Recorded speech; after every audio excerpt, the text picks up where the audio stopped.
And welcome back to more Super Mario Bros.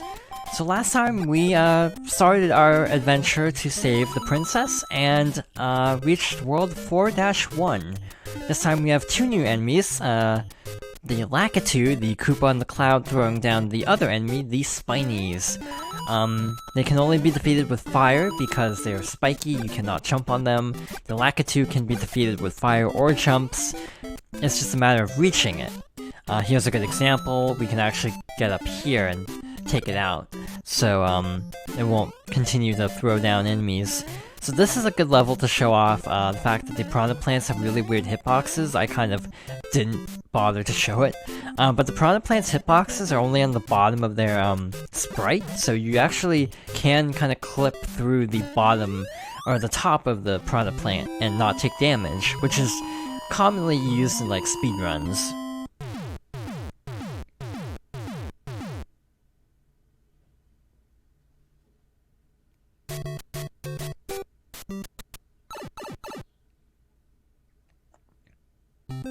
Next up is 4-2, another underground area. This one's pretty special, like the other one, but this one I think is more special. That was way too close. Both underground areas have special warps, but the actual method of getting to the warp in this stage is much more difficult. That down there is a Buzzy Beetle. It's basically a Koopa, but resists fire, which is actually a recurring trait. When I was doing another playthrough of this game, I had this realization of like, oh, that's why in Paper Mario, Buzzy Beetles are immune to fire, because they are in this game. Like, just to demonstrate.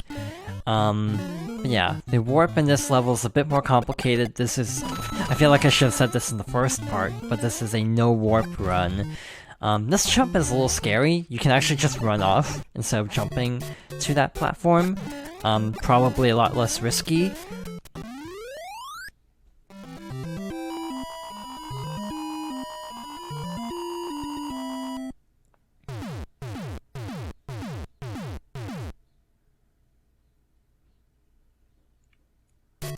Alright, moving on to 4-3, we have mushroom platforms.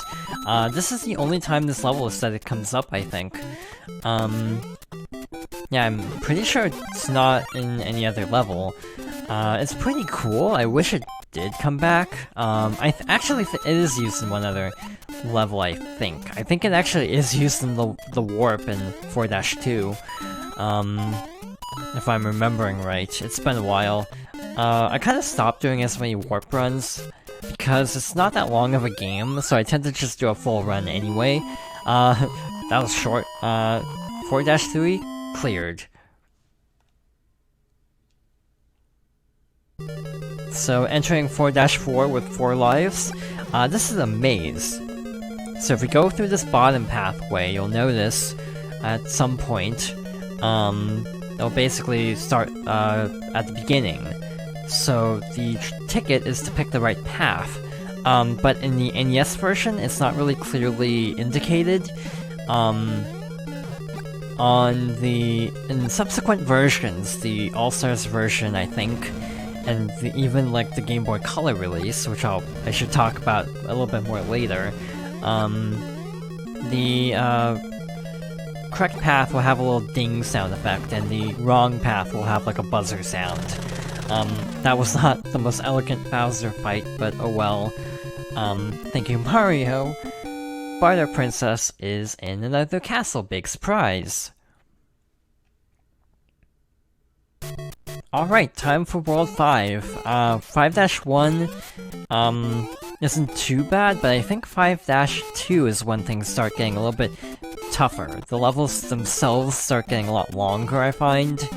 And the amount of enemies goes up, I think, as well. So to talk about the other versions a little bit as we run through here, the All-Stars version is a Super Nintendo conversion, and it has slightly different physics though, so the way Mario interacts with blocks is actually a little bit different. He tends to kind of bounce off them a little bit differently, like when he hits his head on a block, so I find it a little bit difficult to get used to. So that's why I tend to prefer this version over All-Stars, even though I think All-Stars looks better and still has its own merits.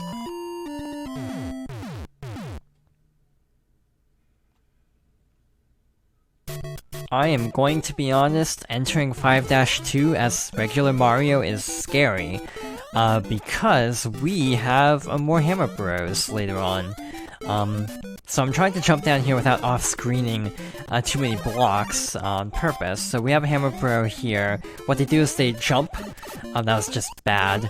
And then that means they're gonna stop throwing hammers for a bit, so that's kind of your chance to try to jump on them. I failed previously, but hopefully we'll get another shot at that. Overall, Hammer Bros are, yeah, really frustrating to deal with in groups. Case in point, we have two of them here. What they do is they alternate layers of the stage.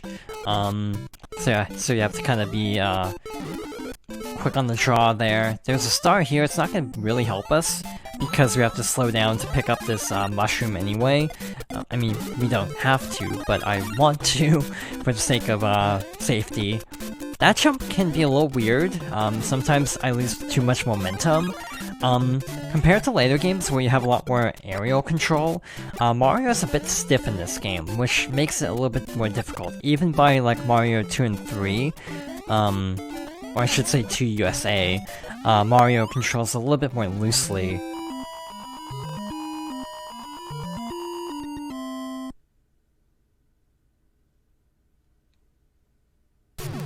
Alright, 5-3 is a repeat of 1-3 with two major changes. The first being that we have bullet bills, which we saw earlier in this world. They just fire at random, but it kind of feels like... Also, these platforms tend to be a little bit smaller in 5-3, but outside of that, the level is basically the same. But yeah, the momentum makes this jump a little finicky. Sometimes they make that, sometimes they don't. I actually think there are more red Koopas here than before. That worked somehow. But with that, we have reached the end of 5-3. So far so good.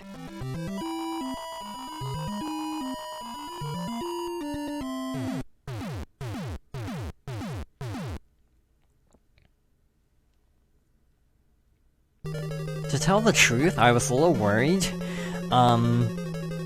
because I tend to struggle with certain stages, and I've actually been having a really smooth run, like a surprisingly decent run through this game so far. Again, the physics are a little off compared to later games, which I'm more used to.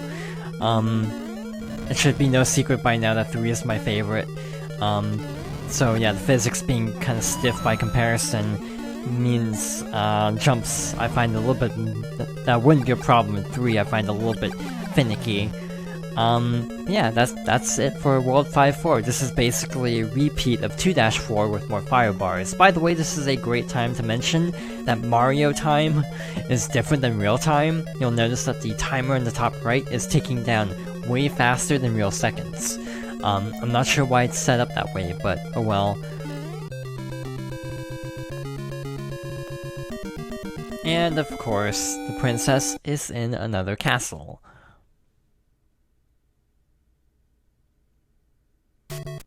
I'm sensing a pattern. 6-1 is another night level, but it actually has the regular foliage, no more winter trees. We got Lakitu and Spinies right off the bat. There's a mushroom over in one of those blocks to the left there. But I don't need it, so I can safely pass that by without trying to fight it. Fight the Lakitu.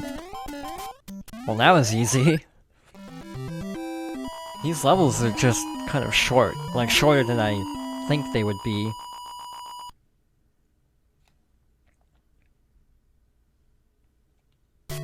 So, 6-2 is a very Piranha-focused level, so again, remember, the hitbox is primarily at the bottom of the Piranha plant, so, you can actually kind of jump through parts of different product plants if you're fast enough and have enough height.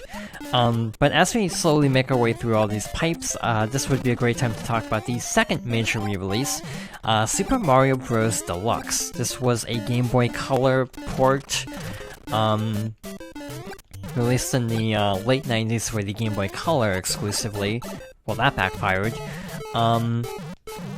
Super Mario Bros. Deluxe is kind of an interesting game because it's a pretty faithful port, except it's got a really narrow screen resolution.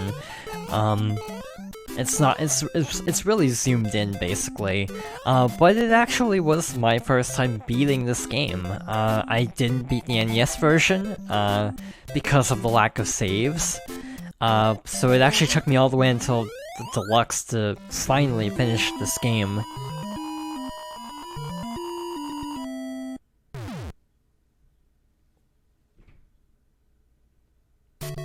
While the rest of World 6 had a pretty normal color palette, this one has a really messed up color palette as I totally misjudged my momentum. This would also be a good time to talk about the fact that Deluxe has a ton of bonus content, even like a multiplayer mode, and a bunch of other cool things, like even including Mario 2 Japan, which is different than USA. Lost Levels, as it's known internationally. I will never do a Let's Play of Lost Levels because that game is really ridiculously hard, and I don't have confidence in my ability to get through that game without tons of difficulty. I feel like making it to World 6 for our first death isn't too horrible. I was almost having hope that this could be a deathless run, but I just totally miscalculated how much speed I would need to get to that platform. And finally, for today, 6-4. This is... well, that's unfortunate, starting out. But this is 1-4, except with more fire bars. I personally would have gone the other way, gone 1-4 remixed to 2-4 remixed, but oh well. Yeah, more fire to dodge, otherwise it's basically the same, but Bowser has a new trick, actually. He will start throwing hammers now. Just gotta duck under and no problem. Thank you, Mario! Big surprise, a princess is still in another castle. And with that, I think we're going to call things here for now, so next time we should hopefully reach the end of the game. So thank you for watching, and I hope you'll join me next time for more Super Mario Bros.